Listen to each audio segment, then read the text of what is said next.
As far as Dexter goes, we met when he was going under a different moniker, and I saw a couple different iterations of him, and he was one of those guys that was ultra talented, and he didn't look like he belonged on the shows that he was doing. And that's no disrespect to the shows or the talent there, but he's always looked like he looks now physically. Mhm.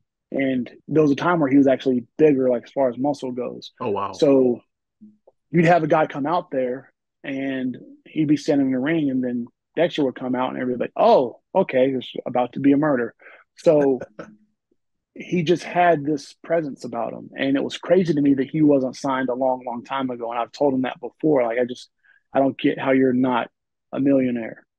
And I've watched him evolve from his off the wall character to the early iteration of Dexter Lumis that we saw in other companies, and now the one that you have now. And he gets it. I mean, if you think about it, one of the biggest reactions in NXT was him just saying one word. Yeah.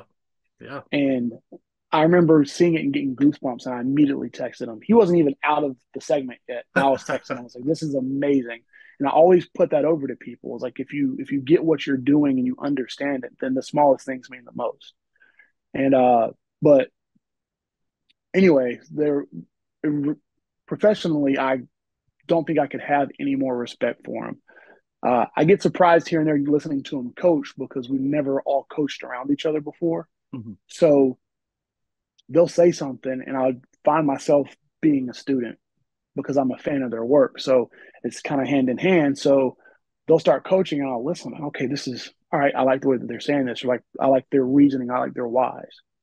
But as people, man, they're just two good dudes. Legitimately, they'll give you the shirt off their back, and if they can see that you're passionate, they'll do anything that they can to help you. And that's kind of what brings us all together. That's super cool. Thank you for that, guys. Again, check out Hatchet Pro Wrestling. We have links in the description of every video, both the full interview and the individual clips. So be sure to show some support. If you're interested in training, reach out. I'm sure you guys have a contact page on the website. I can't remember exact setup, but there's a way to reach out. And there's also Instagram and X, Twitter. I hate calling it X. And we'll have that in the Same. description too.